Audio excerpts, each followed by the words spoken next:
Hi, I'm Howard Ketover with Irongate Equine Clinic. We are an equine veterinary practice based in Madison, Wisconsin. Today I'd like to talk to you about winter turnout and what we need to do as far as preparing our horses and or our pasture for turning those horses out, or our dry lots for turning out in the wintertime. First and foremost, what we want to be thinking about always with winter turnout is access to water and forage. This is something, if you need some more information about, you can look at our previous video on feeding your horse in the wintertime. But we always want to make sure that not only is that water accessible, i.e. it's not frozen, we also want to make sure that the ground around it is something that they can approach. If the ground is too uneven, or if we've had a water tank overflow and there's significant ice around it, they might not be able to actually gain access to that water. So making sure they can get to it is first and foremost. Same with forage. Are they able to get to their hay sources? After we've done that, we want to start thinking about and looking at what do we have on their feet before we even turn them out? Are our horses barefoot? Do our horses have shoes and pads on? Do they have boots on? Many different techniques and ways to accomplish that as far as different foot protection. Some people do swear by shoes and pads. If we do use a pad in these northern climates, we do recommend using a snow pad. Sometimes traction becomes an issue with shoes, and oftentimes we'll see people who use studs or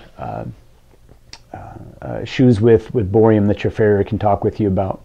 Things we want to remember when we're using those extra traction devices on shoes is, are we creating more traction and not allowing that foot to slip at all? So if we have some underlying arthritis issues or performance issues with our horse, could we maybe exacerbate problems by not allowing that foot to slide at all when it hits the ground?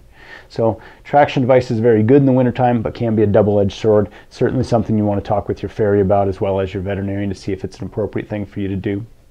If we do go barefoot, sometimes we can run into problems with snowballs. This is just where excessive snow and ice packs on the bottom of the foot, leading to a rounded or uneven surface for them to be standing on. This is oftentimes not a significant problem for a horse, but we can lead to some injuries as well as some bruising in the foot. We've had many different techniques to try to fix that. Nothing is a cure-all. Nothing works all the time, and oftentimes just mechanically removing that intermittently throughout the day, or as you see those balls develop, is the best way to go. We have heard of some people using cooking spray or a silicone spray and having some success with that. In my hands, it's been limited or mixed success with that. So now that we've decided to turn our horses out in the winter, and we know we have access to good food and water for them, we've looked at their feet before we turn them out, now we want to look at the ground. Oftentimes when we're looking at those uneven grounds or that winter ground that we're turning them on, we could look at secondary traumas or injuries that can occur to the foot. Most commonly we're going to see bruising into the hoof capsule. Sometimes we'll see abscess formation. Occasionally we'll see a fracture into the coffin bone.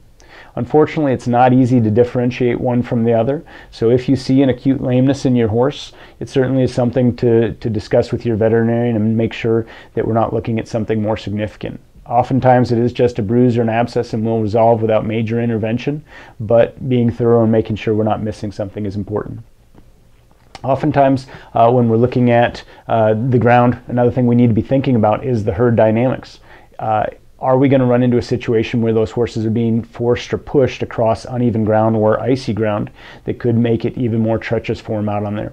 So trying to change herd dynamics is, if possible, try not to do it in those icy conditions.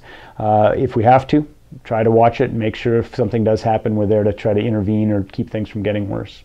So next time we're going to talk about what do we do if we have a horse down on the ice in those winter conditions? What are our options? How do we do things quickly? And probably the most important thing is to make a decision quickly and do that. We'll cover that in much more depth next time. Again, my name is Howard Ketover with Irongate Equine. Thank you.